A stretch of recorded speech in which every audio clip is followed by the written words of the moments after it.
Good morning mga ma'am and sir, may install na pala tayo ngayon at may customer na din tayo. Ang ilalagay pala natin is Pioneer 2-way speaker po. Ang sasakyan po ni sir is Honda Odyssey. At ayan po, same procedure pa rin tayo. Kagaya po dati sa sinasabi ko po sa inyo at dito sa aking video na kailangan po natin talaga i-check bago tayo mag-install. At ayan po, hindi ko po akalain na hindi na nag-start yung sasakyan ni sir. Hindi pa tayo nakapag-install sa sasakyan ni sir. Ang ginagawa natin dyan ay chine-check pa lamang natin yan. Kasi nahihirapan po yung sasakyan ni sir sa pag-start. Bago pa naman daw po yung battery niya. At pinasubok natin si sir na siya ang mag-start sa sasakyan niya. Pero hindi pa rin nag-start yung sasakyan ni sir. Kaya sinadyasan lang po natin na i-check na lang po yung battery, baka may maluwag lang po ng mga wire. At yung portion na yan ay hinigpitan na ni sir yung negative sa kanyang battery. At hindi po natin nakalain, nakachamba po tayo, nag-start na po yung sasakyan ni sir. At yung portion na yan ay chine-check na natin yung sasakyan ni sir.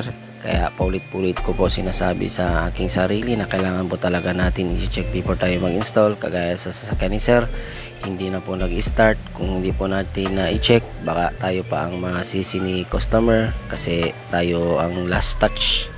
At yung portion na yan ay binabaklas na pala natin sa driver side ng sasakyan ni sir. Kasi dyan po nakalagay yung old stock na speaker ni sir at dyan din tayo magtatrabaho.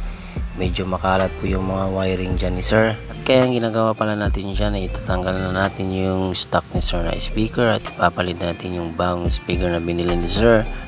Medyo okay pa naman yung speaker ni sir at gusto na po ni sir mag-upgrade dahil naiinaan po siya sa kanyang stock. Kaya nirecommend po ng kasama natin na ilagay niya po is Pioneer na speaker at may tweeter din po yan built-in. Kaya pinalagay na lang po ni sir na Pioneer. At hindi na po stock ang car stereo ni sir dahil nakapagpalit na po si sir ng touchscreen. Kaya hindi po kaya ng kanyang speaker kahit palakasin yung volume, kaya basag yung labas. Kaya napagpalit si sir ng Pioneer kasi mas mataas yung watts niya at kaya masustain ng speaker ni sir at mataas na din yung watts ng kanyang car stereo. Kaya kung gusto nyo magpalit ng car stereo, palit din po kayo ng speaker.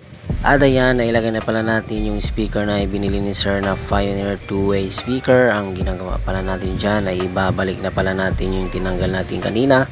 At ayan po, medyo dinadandahan po natin dyan dahil baka may mga wire po na hindi po natakpan ng maayos na nailagay dyan. At ayan, dito na din po tayo nagtatrabaho sa kabaling side sa passenger. Yung ginagawa natin dyan ay ilalagay na lang pala natin yung speaker.